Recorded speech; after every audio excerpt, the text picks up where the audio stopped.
Hello, ഓടി വായോ നമുക്കൊരു ഉള്ളിത്തീയൽ വെക്കാമേ. അതിനായിട്ട് ആദ്യം തന്നെ തേങ്ങ വറുത്തെടുക്കുന്നുണ്ട്. ലേശം ഇഞ്ചിയും ചെറിയുള്ളിയും ചേർത്താണ് വറുക്കുന്നത്. കുറച്ച് പുളി ഞാനിത് വെള്ളത്തിൽ ഇട്ട് വെച്ചിട്ടുണ്ട്. ഇനി നമ്മുടെ ഈ തേങ്ങ റോസ്റ്റ് ചെയ്യുന്ന സമയത്ത് അത്യാവശ്യം ഒരു പകുതി ബ്രൗൺ കളറാകുമ്പോൾ അതിലേക്ക് ആവശ്യത്തിന് ഉലുവ, കുറച്ച് മഞ്ഞൾപ്പൊടി, മുളക് പൊടി, മല്ലിപ്പൊടി ഇത്രയും കൂടി ചേർത്ത് കൊടുത്തിട്ടാണ് കേട്ടോ വറുത്തെടുക്കുന്നത്. തേങ്ങ നന്നായിട്ടൊന്ന് വറുത്തെടുക്കണം. എന്നിട്ട് ഇതൊന്ന് ഓഫ് ചെയ്യാം. നല്ലൊരു ബ്രൗൺ കളറാകുമ്പോഴേക്കും ഓഫ് ചെയ്തിട്ട് തണുക്കാൻ വെക്കാം. തണുത്തതിന് ശേഷം മിക്സിയുടെ ജാറിലിട്ടൊന്ന് പൊടിച്ചെടുക്കണം. രണ്ടാമതാണ് നമ്മൾ വെള്ളം ചേർത്ത് അരച്ചെടുക്കുക. രണ്ടും കൂടി ഒരുമിച്ച് ആദ്യം തന്നെ ചെയ്ത് കഴിഞ്ഞാൽ ഈ ഒരു തേങ്ങയൊക്കെ ഇല്ലേ അത് ശരിക്കും ഒന്ന് അരഞ്ഞ് കിട്ടില്ല. നമുക്ക് ആ ഒരു അരപ്പെടുത്ത് മാറ്റി വെക്കാം. ഇനി ഒരു പാൻ അടുപ്പത്ത് വെച്ച് അത് ചൂടാകുമ്പോഴേക്കും വെളിച്ചെണ്ണ ഒഴിച്ച് കൊടുക്കുക. കുറച്ച് കടുക് കൂടി ഇട്ട് കൊടുക്കുക. കടുക് പൊട്ടിയതിന് ശേഷം അരിഞ്ഞു വെച്ചിരിക്കുന്ന നമ്മുടെ ചെറിയുള്ളി ഇട്ട് കൊടുക്കാം.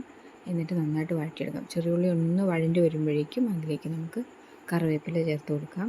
പിന്നെ ആവശ്യത്തിന് ഉപ്പ് കൂടെ ചേർത്ത് കൊടുക്കാം കേട്ടോ. എന്നിട്ട് നന്നായി വഴണ്ടതിന് ശേഷം നമ്മുടെ അരപ്പുണ്ടല്ലോ തേങ്ങയുടെ അതിലേക്ക് മിക്സ് ചെയ്ത് കൊടുക്കുക. എന്നിട്ട് നന്നായിട്ട് ഇളക്കുക. പിന്നെ നമ്മൾ പുളി എടുത്ത് വെള്ളത്തിലിട്ട് വെച്ചിട്ടുണ്ടായിരുന്നല്ലോ അത് നന്നായിട്ട് പിഴിഞ്ഞിട്ട് ഒന്ന് അരിച്ചെടുക്കുക. എന്നിട്ട് അതുകൂടെ അതിലേക്ക് ചേർത്ത് കൊടുക്കണം കേട്ടോ.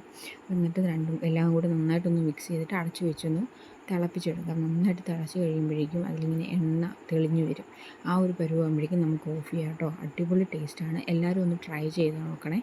എന്നിട്ട് ഇഷ്ടപ്പെട്ടാൽ നമ്മുടെ വീഡിയോ ലൈക്ക് ചെയ്യാനും ഷെയർ ചെയ്യാനും കൂടെ സബ്സ്ക്രൈബ് ചെയ്യാനും മറക്കരുത് കേട്ടോ. അപ്പോൾ എല്ലാവരും ട്രൈ ചെയ്ത് നോക്കണേ.